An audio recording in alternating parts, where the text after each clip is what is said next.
you already know something is wrong. Not because your life is falling apart, but because it feels heavier than it should. You wake up tired even after sleeping. You stay busy, but feel unfulfilled.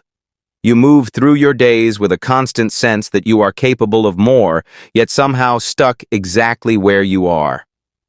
That feeling is not laziness. It is not bad luck. It is not the world working against you.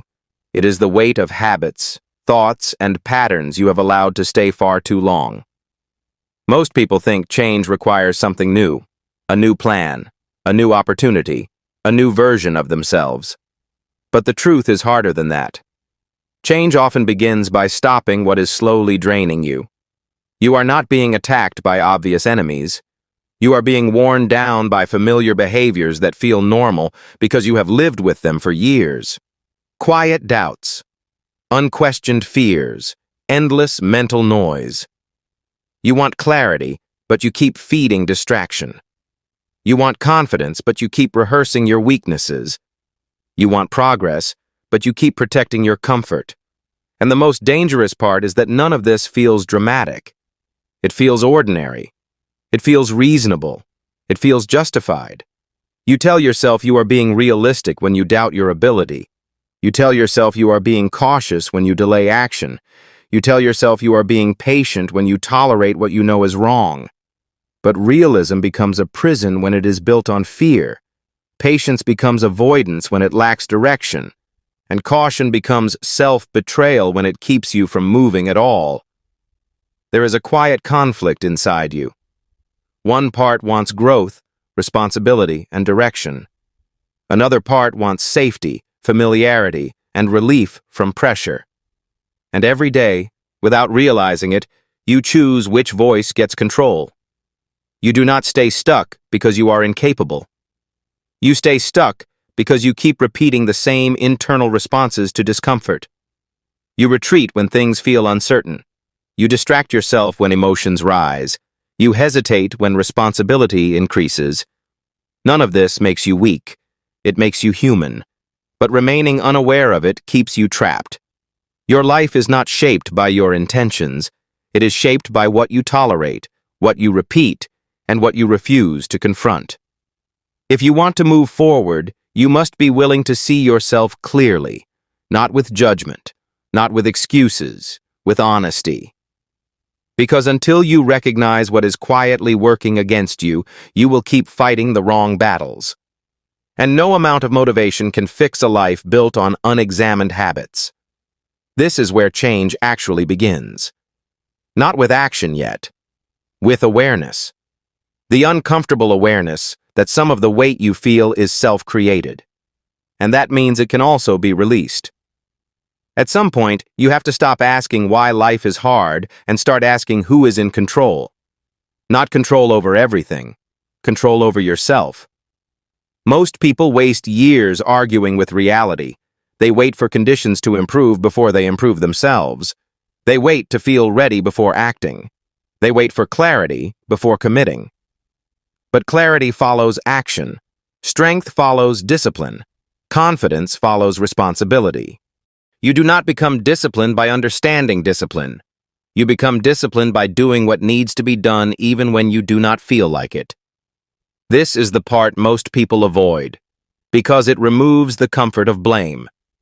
It is easier to say you lack time than to admit you lack focus.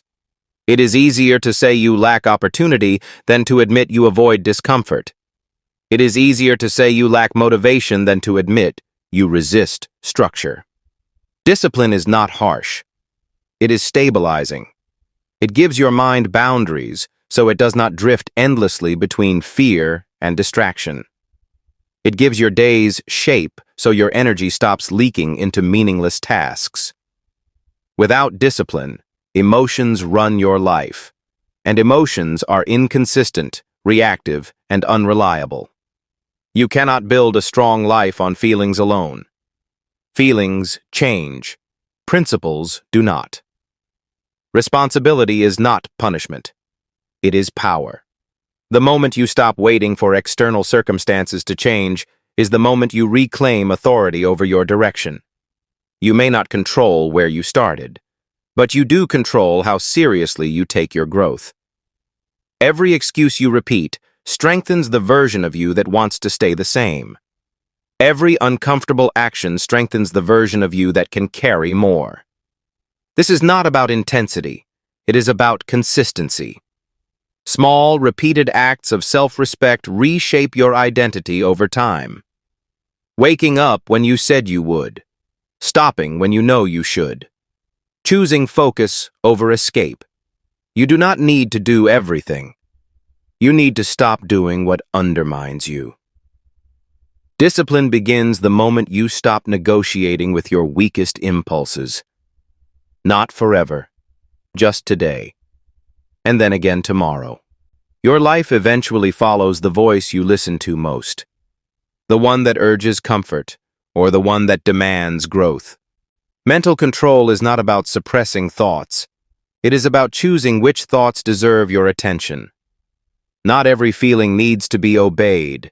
Not every thought needs to be believed. Your mind will offer excuses in your own voice. It will sound convincing. It will sound logical. But logic without discipline becomes self-sabotage. You are not meant to fight your mind. You are meant to train it. Focus is not something you find. It is something you protect. From constant stimulation, from unnecessary noise, from habits that numb rather than restore. The more control you develop over your attention, the more control you gain over your direction. And direction is what turns effort into progress. Identity changes slowly, not through declarations, through behavior. You become the person who finishes by finishing.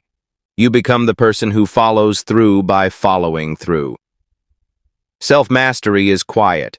It does not announce itself. It reveals itself in how you respond when no one is watching.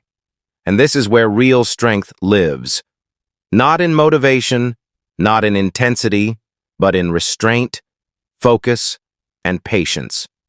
You do not need to become someone else. You need to stop abandoning yourself. When you remove what weakens you, what remains becomes stronger. When you stop running from discomfort, it stops controlling you. Your life does not change all at once. It tightens. It clarifies. It stabilizes. And one day you realize the noise is quieter. The doubt is weaker. The direction is clearer. Not because life became easy, but because you became steady. And that steadiness changes everything.